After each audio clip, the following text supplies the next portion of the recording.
Kenapa orang yang kahwin susah nak dapat anak walaupun banyak kali dah cuba, tapi kalau tak kahwin buat sekali je dah mengandung? Okay guys, jangan lupa follow, like, comment and share untuk dapatkan maklumat ataupun react yang menarik atas apa-apa isu, insyaAllah.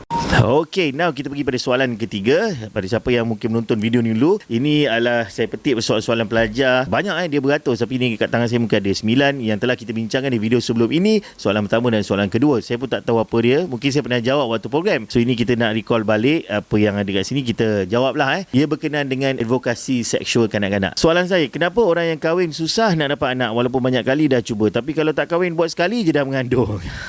Nampak tak soalan pelajar sekolah menengah? Okey, bab dapat anak ke, susah ke orang kahwin ke, dia tak boleh kita nak generalizekan begitu. Sebab ramai je yang dah berkahwin terus dapat anak, dan ramai juga yang dah berkahwin tetapi susah nak dapat anak. It depends, itu rezeki pada Allah SWT. Tak ada kaitan pun orang yang kahwin susah, orang yang tak kahwin senang. Tak, itu jangan generalizekan begitu. Sebab ramai je macam saya pun kahwin tu dapat anak kan. Tak semestinya bila dia kahwin susah dapat anak. It depends, itu rezeki pada Allah SWT. Okay? Dan soalan ni, tapi kalau tak kahwin buat sekali je dah mengandung. Sama juga yang tak kahwin sekali je dah mengandung. Itu bukan soal dah kahwin ke tak kahwin.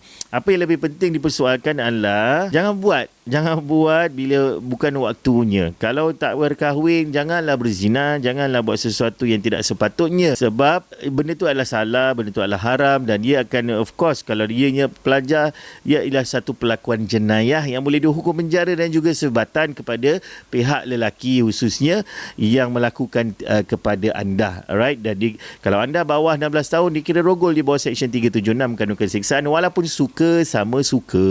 Alright? Soal mengandung tak mengandung itu soal kedua. Yang penting apa yang anda buat itu adalah salah dari segi pandangan Islam dan salah juga dari segi undang-undang.